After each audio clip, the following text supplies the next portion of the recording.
আমাকে বিভিন্ন জনে কমেন্ট করে, আমি তাদের জন্য দোয়া করি, আমি কমেন্টগুলো দেখি। আপনারা আরও কমেন্ট করবেন।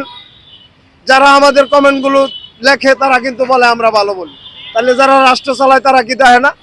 এই বৈষম্য বিরোধী ছাত্ররা খালি ওই নাহিদ ইসলাম, ওই মাহফুজ, ওরা ক্ষমতায় আছে, ওরা আর বাকিরা আছে না, ওদের কি মোবাইল নেই, ওরা কি দেখে না?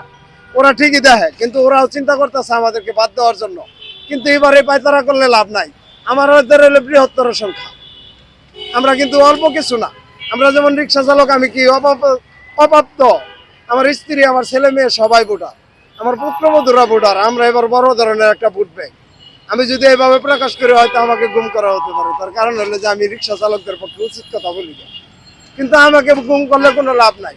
হাজারো রিক্সা চালক আপনাদের এই মুক্ত গণমাধ্যমের ভিতরে, ইউটিউবের ভিতরে তারা তাদের অধিকারের কথা বলতেছে। আমি এবার আশা করি যদি আমাকে গুম করা হয়, সমস্ত রিক্সা চালক একসাথে জেগে উঠবে, এবার তারা মৌলিক অধিকার ছাড়বে না। কারণ এবার যেমন মৌলিক অধিকারের একটা অধিকার রিক্সা চালকদের রয়েছে, তেমন 36 দিন আন্দোলনের বিপ্লবের একটা অধিকারও তাদের রয়েছে। যেমন তারা ইয়ামেনের নিথরদেহ হাসপাতালে নিছে, ওই রকম তাদের স্বজনদেরকে এনে তাদের সামনে দাঁড় করিয়েছি। এবার নিজের অধিকারের জন্য কথা বলবে, দেশবাসী আমাদের পাশে থাকবে, 3 চাক্কার বিপ্লব হবে, বৈষম্য দূর হবে, বাংলাদেশের সবাই স্বাধীন হবে, কেউ এই স্বাধীনতা থেকে বাদ করবে না ইনশাআল্লাহ। এই বলে আমি আমার কথা শেষ করছি।